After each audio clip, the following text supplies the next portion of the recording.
Hello and welcome to this taste challenge. This is a makeup. What I mean is I forgot to do this one when I was in the Bourbon series. I realized that this week, earlier this week. I have Jesse James and Royal. I forgot to do the Jesse James. I had it in another cabinet and overlooked it. Here's Royal. There's the crown above the Royal, crown and a Royal. It says, I didn't know Kentucky had a king. It says, finest quality Royal Kentucky bourbon whiskey with natural flavors. Bottled by Kentucky Distilling Company, Bardstown, Kentucky. Now, some people are going to say, yeah, but you can't add flavor into bourbon. You can't, but actually you can. So I don't want to get into that right now, but the regulation, there's a way to get around it, okay? Now, and the way to get around it is actually talked about in the regulations. But anyway, here's the original Jesse James, America's Outlaw Bourbon Whiskey. Tavern strength, they call it. Classic oak cast, charcoal mellowed. So it's dripped through charcoal, and it's bottled in California by American Outlaw Spirits by this guy, Jesse James Dupree, who was still a rock singer and rock and roll, not famous really, but I don't think it's very overcast today. So I don't think I'm going to see the sun shining down on me. All right, so we'll pour a little bit of the Royal. Price, this was $7.99 in Houston, Texas at, what's the name of that liquor store? Nice place. Small, but nice. Pretty good selection. Well stocked. Friendly owners. Jesse James, I bought this for $7.99, and this is a liter. It's about $18. You know, if you do an online search, it's running about $18 for a regular size bottle. Regular. Maybe 17, 16, possibly. But it's right about 18 bucks. But I got a liter of this $7.99 at Savannah Discount in Marrero, Louisiana. Ralston's Liquor, that's the name of it. Ralston's Liquor in Houston, Texas.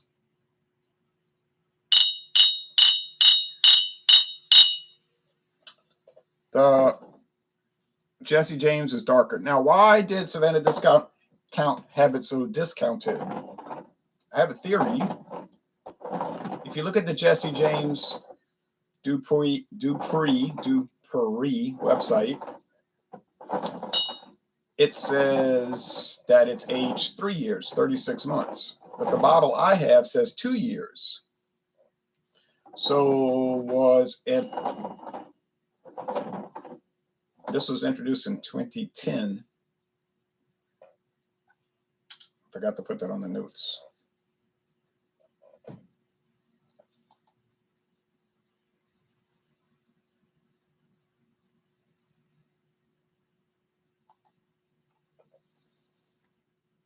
Introduced in 2010.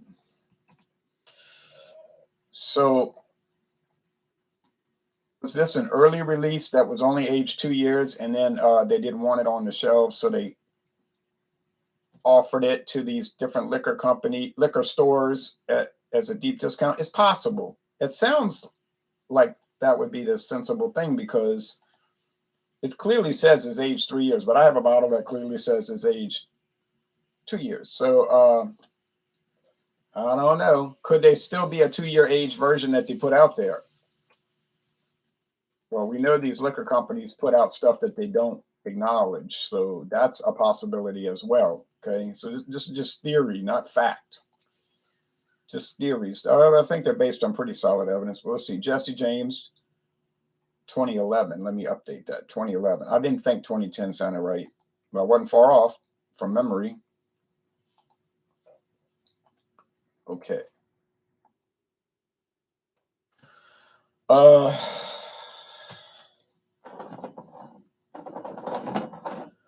Like I said, you're really going to pay more for Jesse James. You're not going to get it for $7.99. I did, like I said, a liter, which is a mad price, but it's the truth. And when I saw it, I said, I never heard of this stuff. It might be some fake store brand or something. But no, I'd started doing research. No, it wasn't a fake store brand. It's not a well-known brand, okay, but they make more than just this. They got cask strength. I'm looking right here, cask strength, single barrel select, $57.99. See, so they're putting out some higher tier stuff. But they don't sell the regular Jesse James at Total Wine, apparently. So let's see if I can find an internet search for it. I should be able to.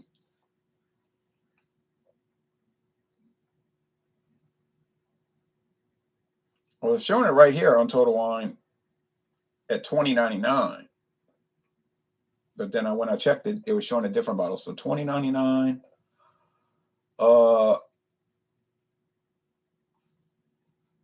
There's single barrel. There's like 5 different ones. So showing it again, $20.99. Spiced. Yeah, there's a spiced. I forgot. $15.99.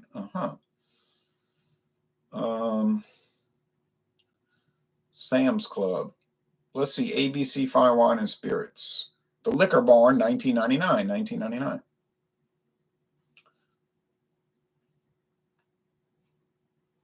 ABC is in Florida.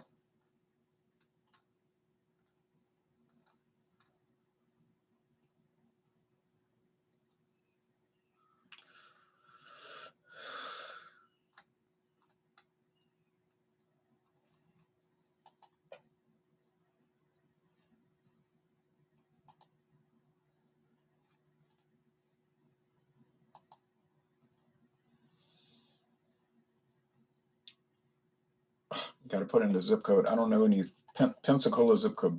Pensacola zip. That's my closest location. 3 hours away, if I'm lucky, but I'll try. 32505. Let's see. 32505.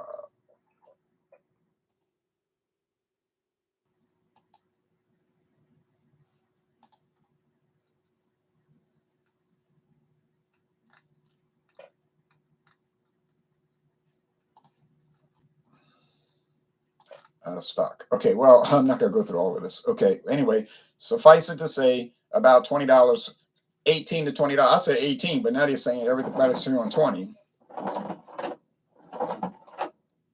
So price went up. This smelled like corn and not a whole lot more. Maybe a little rye, little peppery note.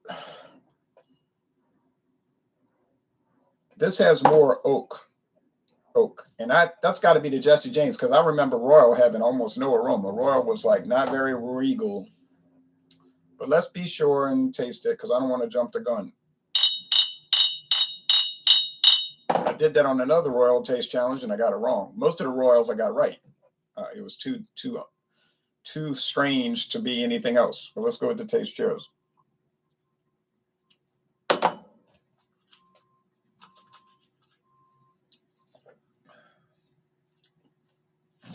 See, you get the corn, but you got to get corn with bourbon, because bourbon is mostly corn. By law, bourbon has to be at least 51% corn. That's the way that has to happen. Now, whether it's blended bourbon, there's regular old bourbon like this, straight bourbon, bottle and bond bourbon, or bourbon with natural flavors like this other one, it's got to be at least 51% corn. The other 49%, that's up to the distiller. Now, it doesn't say what type of corn, see? So that gives you creativity. You say, what if I want to use Indian corn? All the different color corns? I see no reason that could not be done. Might taste strange. Might have a little niche following. So why not? Heck. Now, I'm getting a little vanilla and nectar, sugar. Are they adding vanilla flavoring to it? It's possible. It said with natural flavors. Vanilla is natural, comes from nature. Now, you said, what if you use artificial vanilla flavoring? Wrong, can't do that. It didn't say artificial flavor, it said natural flavors. So now are they getting gourmet vanilla beans and soaking it in the whiskey, you know as well as I do. You know as well as I do, they're not doing that. They're adding some liquid vanilla extract. If that's what that is, that's cool. You know, it's an extract of vanilla beans, a lot cheaper, and it's not even cheap.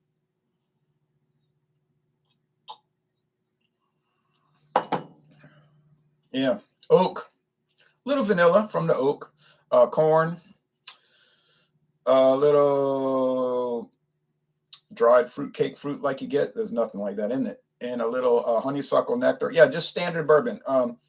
Sort of like, you know, Jim Beam, Jack Daniels type thing. Just your average thing. It's pricing higher than Jim Beam, but less than Jack Daniels. So it's in that area, kind of like the Old Charter. Like, yeah, it would be on the same level of Old Charter. Of course, Old Charter is straight bourbon, so that has to be taken into account. That doesn't mean it's better, but it does mean it follows a certain little stricter guideline regimen. I really don't know why it's not called straight bourbon, but I have a very strong suspicion, and I think it's based on quite a bit of evidence by looking at the bottle. It says American bourbon, which means, oh, it just says bourbon, America's outlaw bourbon. So what that's telling me, it's probably a blend of bourbons from various states. Could be some Indiana bourbon from Lawrenceburg, MGP. Could be some Kentucky bourbon from like Sazerac, you know, Buffalo Trace. Could be something from Western Missouri at Holiday Distillery, McCormick. Doesn't matter. You can do that. You can blend different bourbons. That's cool. That's allowed, but you can only call it bourbon. If it's straight bourbon, it all has to be from the same state. Kentucky straight bourbon, Indiana straight bourbon. That really exists. That's it. Doesn't have to be from the same distillery. Just have to be from the same state. So that's the law for keeping it straight. You know what I mean? And it has to be aged at least 2 years. Well, this follows those requirements. 2 years old, aged in new charred oak barrels.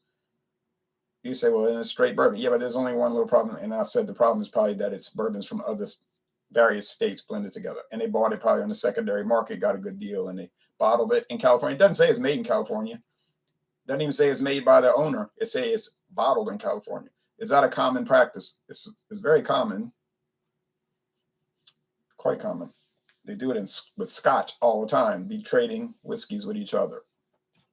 All from Scotland. From different companies, they trade, like literally buy and sell and trade with each other and all that. This Royal Heaven Hill, it's a Kentucky straight bourbon. It's probably all of their stuff, though. I mean, they make enough. You know, Heaven Hill makes enough of their own bourbon. They don't need to be buying other people's stuff. But it's within the realm of possibility, although it's probably unlikely. But we're not going to concern ourselves too much with it.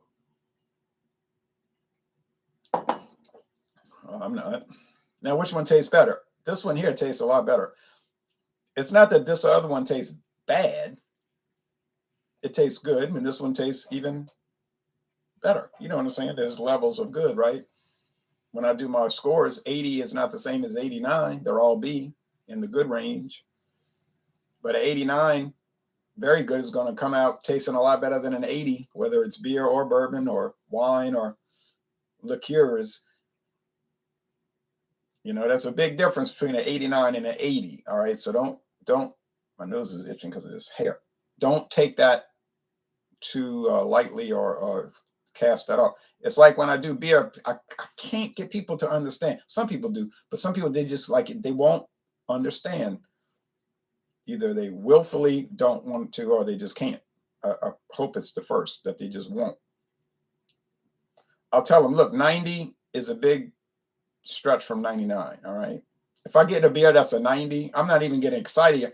I'm not even going to get excited about a beer that scores at a 90, because that's nothing to be excited about. If you're making beer every day at Coors Brewing Company in Colorado, if you're making beer every day at Anheuser-Busch in St. Louis, Missouri, if you're making beer every day at Miller Brewing Company in Milwaukee. Oh, and by the way, Somebody told me they discontinued their brewery tours in Milwaukee. They did, but if you read the website, it says they were suspended until they rebuild their staff. Doesn't say they got rid of them. So apparently they didn't have enough people there to do tours and whatever. So, you know, labor shortage and all of that. It didn't say they're not going to do it. They probably train people as we speak. And anyway, the wintertime's so slow, this would be the perfect time to train people to get ready for the spring and summer when you're going to have all the visitors. So that makes sense. Still a little unusual, a little strange, but, you know, not totally shocking. But like I was saying, a big company like that, those three that I named, or Sleeman in Canada, right? Labatt in Canada, Molson in Canada. You would think, as much history as they have brewing, they should be able to get a 90 every time, like, right? Like everything they make should be a 90, unless it or better, unless it's some crazy flavor product that they're just trying out. You know, that's kind of odd. You know, that might not make it to a 90, but then they may not keep it on the shelf too long. Like the Occulto, that didn't go over too well.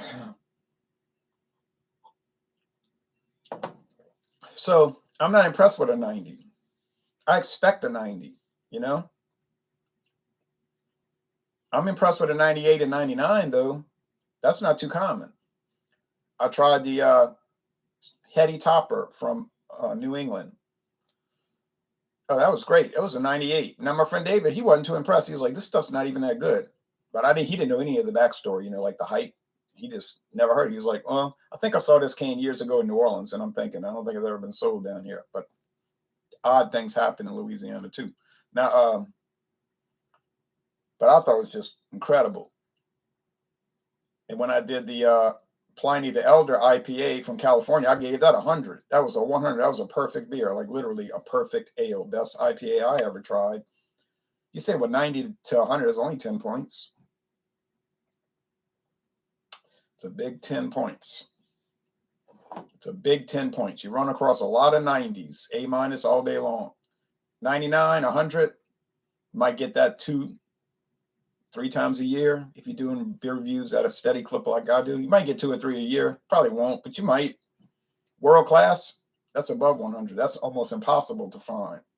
So, you know, we got to look at these things in perspective. These are both, and that goes back to what I was saying originally with these. They're good, but they're different levels of good.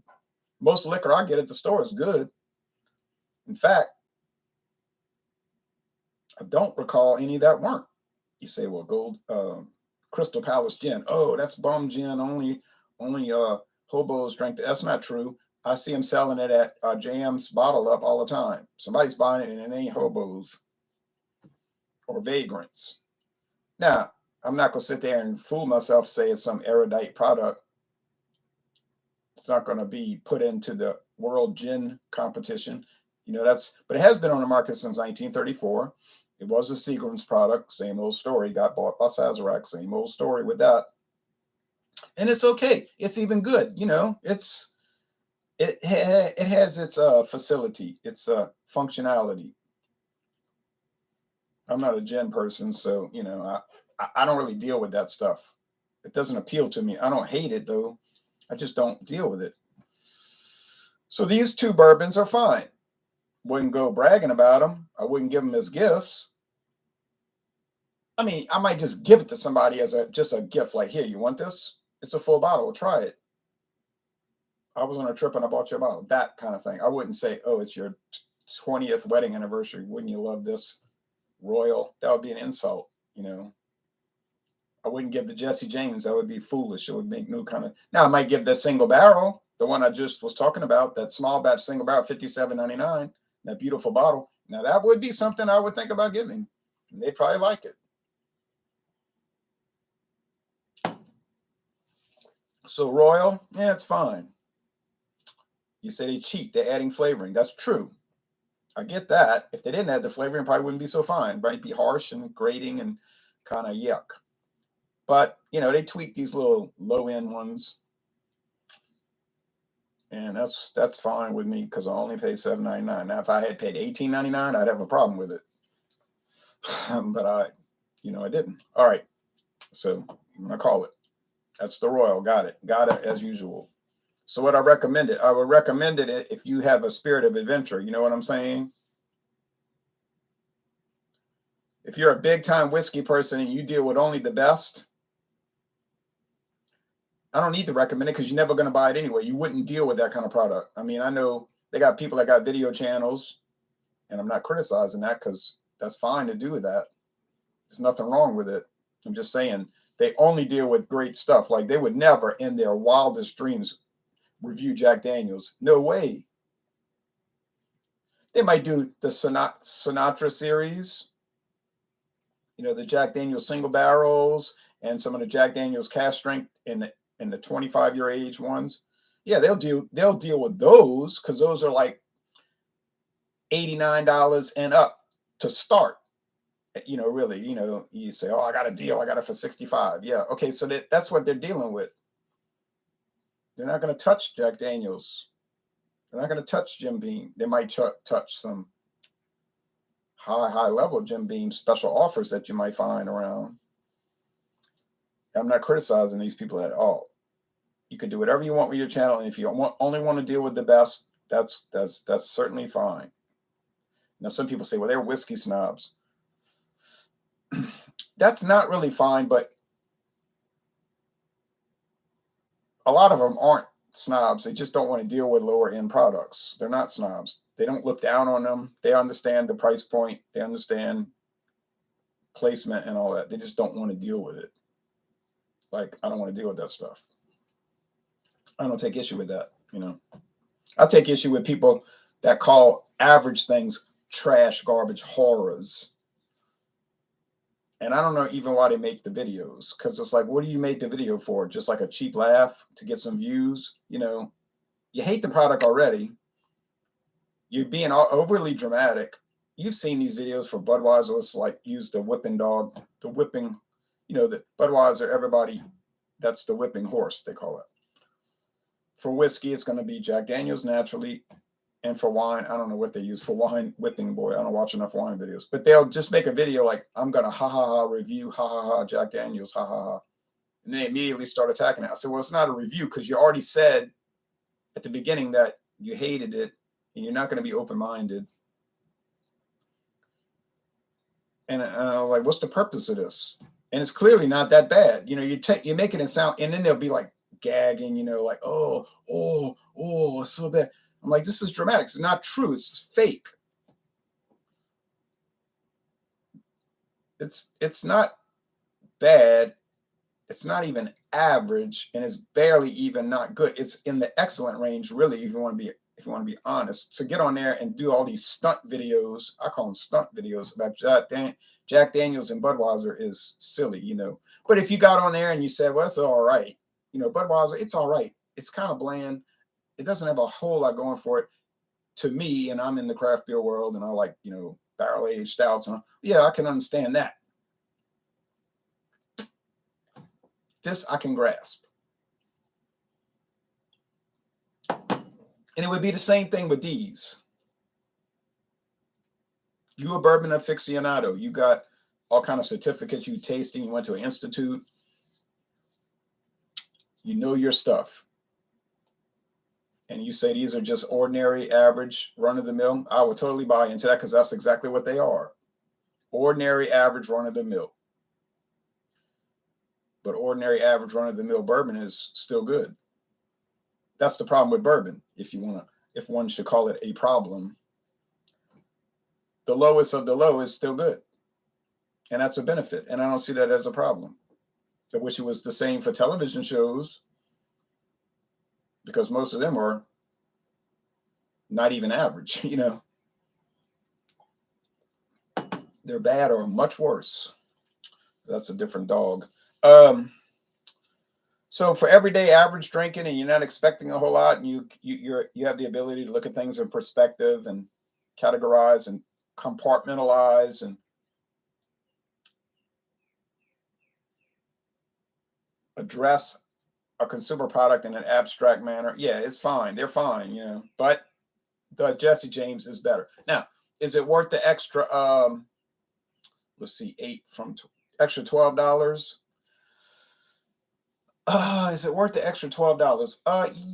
Yeah, maybe it is. But see, it's hard for me to put that in. It is hard for me to put that in perspective because look what I'm dealing with. I got a whole liter.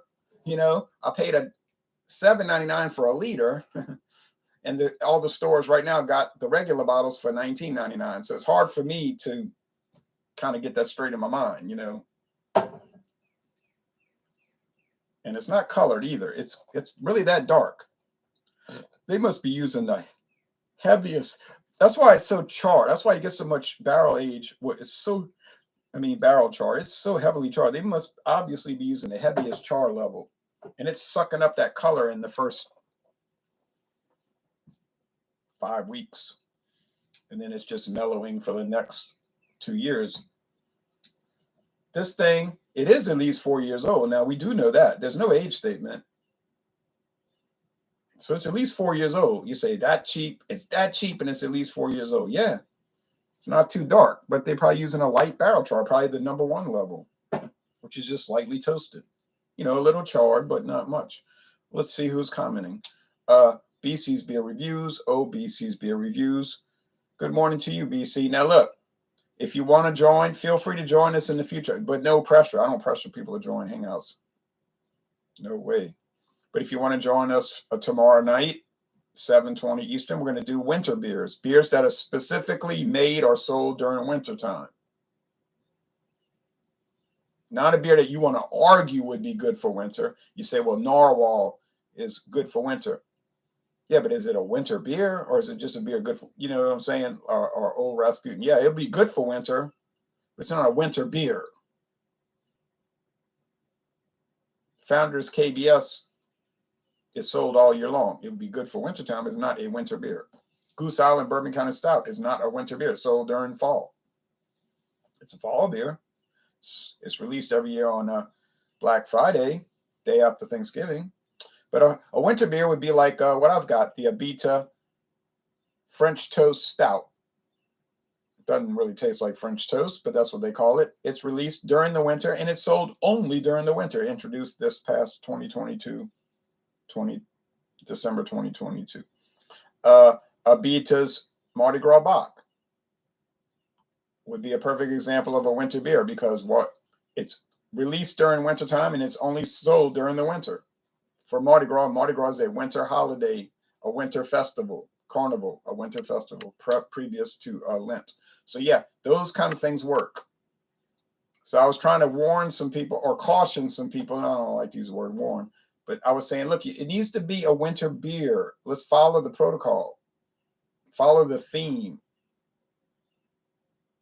It's like Stout Sunday. If you want to join Stout Sunday, which is sort of misnamed because it's really porters and stout porters. People can bring porter. Well, then bring a porter or a stout. Don't bring just some other dark beer and then say, well, it's dark. Yeah, I know, but it's not the right thing. It'd be like if you on Facebook and you join the Ford Mustang Club and you say, well, I want to talk about Camaros. Well, it's not about Camaros. Go join a Camaro club. Yeah, but those are good cars. They have a rich history. Yeah, I know. We're not talking about those right now, though. It's a Mustang group. So, you say, well, I'm not a fool. I can understand that. I know, thankfully. JBD, Joe Biden's dentist, says the Sam Adams Winter Lager was surprisingly good. Get it? Winter Lager. Perfect example of a winter beer. And a very good one, too. I agree with that. It was always good. It was good 10 years ago, 12, 13 years ago. They did change the recipe. I don't really think they changed the recipe. They just tweaked it. Like they made a slight adjustment. I don't even know why they felt the need to do that, but they did. Okay, got you. I'll look to try to find a winter beer, says BC. See, now there's a reasonable person who's pleasant to be around and pleasant to deal with. I like to deal with BC because never any kind of trouble. Well, actually, most of the people I talk to on the internet is that way. It's never any kind of trouble. You say, but yeah, but you get some crackpots out there. You get some crackpots out there. I'll give you an example. You want to hear this story real fast? You want to hear a funny story? It's a true story. I'm not going to name the names. That's not right, but it's a true story. It's a good example of you never know what kind of lunatic you're going to run across. You can hear it going once. You can hear it going twice.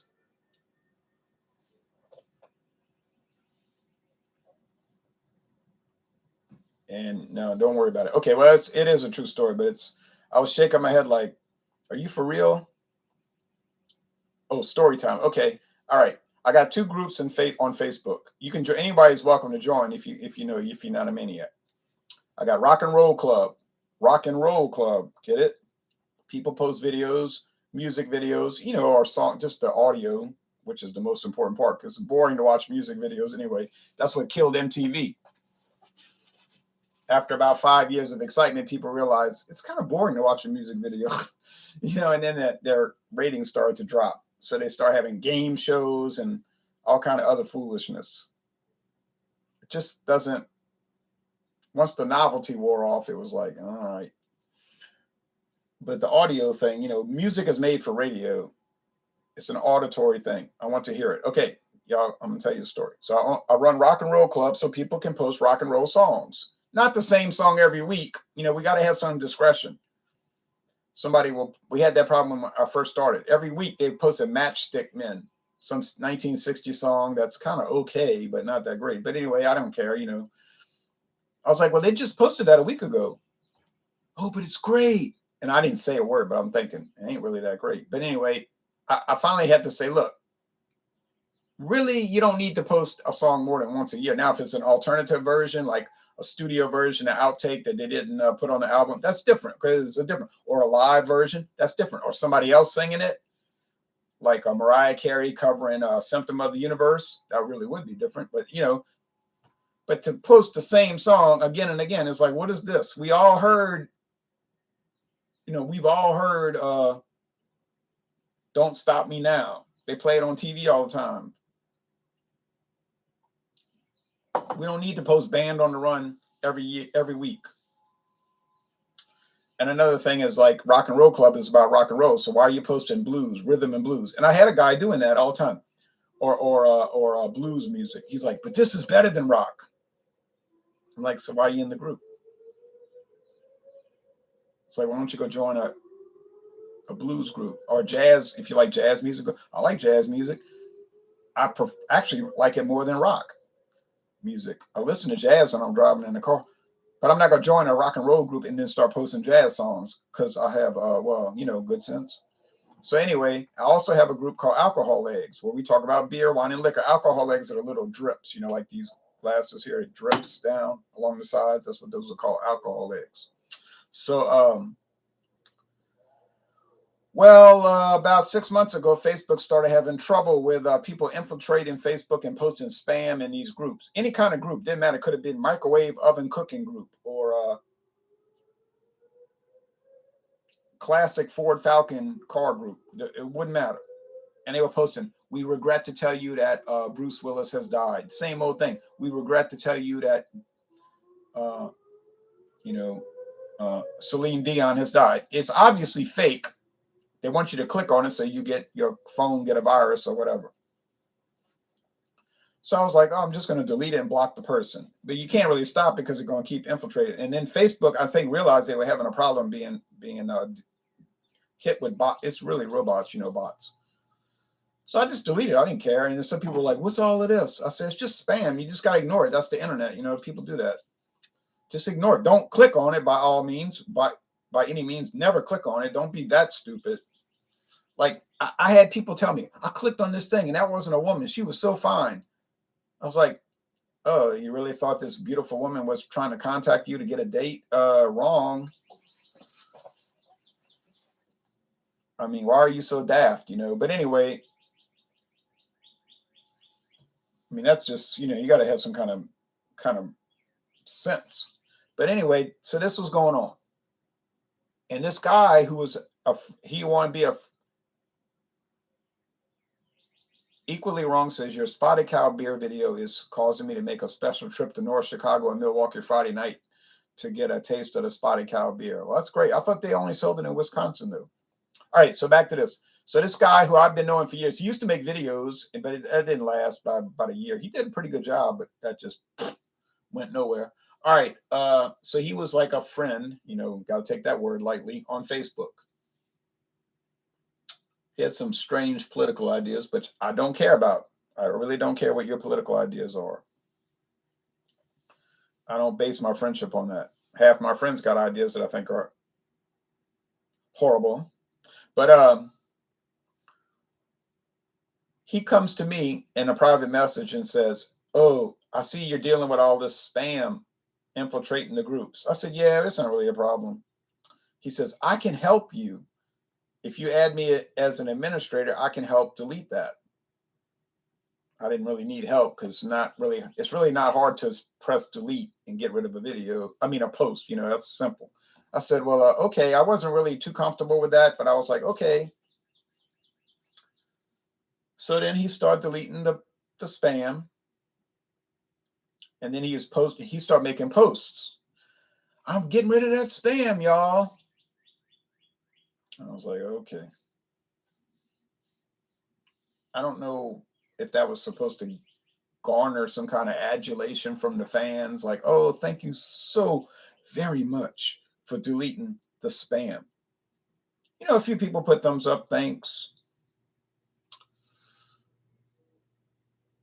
And it went on a few times, like about 3 to 4 different times. "I'm still deleting that spam." And I was like, "I appreciate you doing that. Although it's really not much to do, but I appreciate it." So then the story's almost over, okay? So then about a month ago, a member of Alcoholics contacted me and said, "Why did you kick me out the group?"